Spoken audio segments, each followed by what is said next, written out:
Welcome to Reviving the Local Spirit. I'm Elizabeth Roach.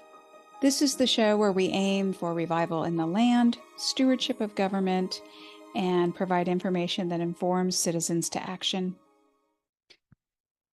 Well, the Trump victory is now secure, and the presidential race and, well, all the races actually are done. And, we can look around and say, okay, what next?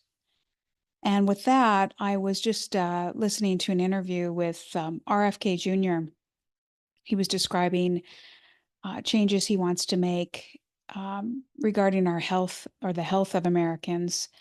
And one of the things he mentioned was um, one of the most basic things would be getting fluoride out of the water. And that's where he wanted to start.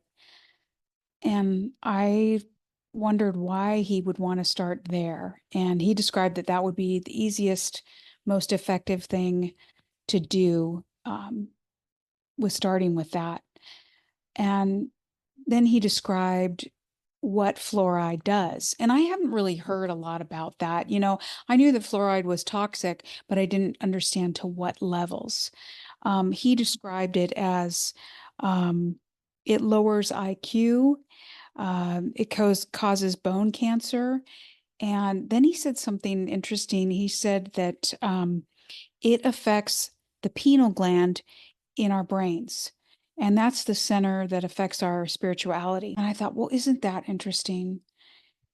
I've often thought of other countries, how, Africans or East Asian countries, they have no problem with spirituality the way that the Western cultures do. The Western cultures always want to promote secularism and this scientific, dry, black and white way of looking at things as if there's no spiritual side to things, and we're just only going to look at science.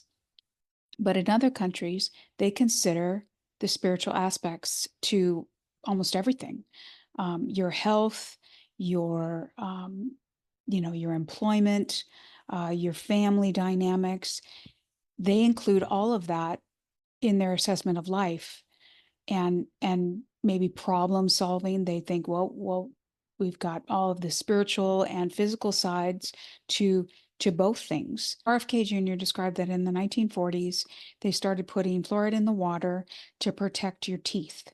And we have fluoride in our toothpaste and mouthwash, but we didn't really understand to what levels it had an effect on our bodies and how toxic it is.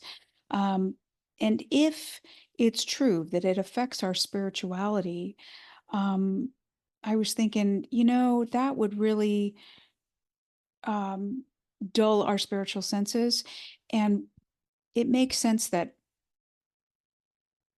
if we take the fluoride out of our water, that would also aid in a revival. Now, I know that, we've got the spiritual side to us, but it also includes our physical side that prophets have been talking about, and church leaders have been talking about how seems to be a revival starting. But I think it will be a great increase when you have people who are more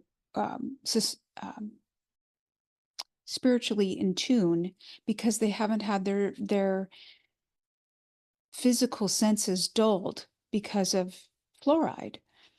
And how much easier it will be for non-believers to grasp spiritual truths when their brains can comprehend it a little bit easier without it being dulled. I mean, it's almost like they've been dulled or drugged into secularism. And so I just wanted to share that point with you today. It was something that I've been thinking on, and I just wanted to get on here and share that with you. See you soon.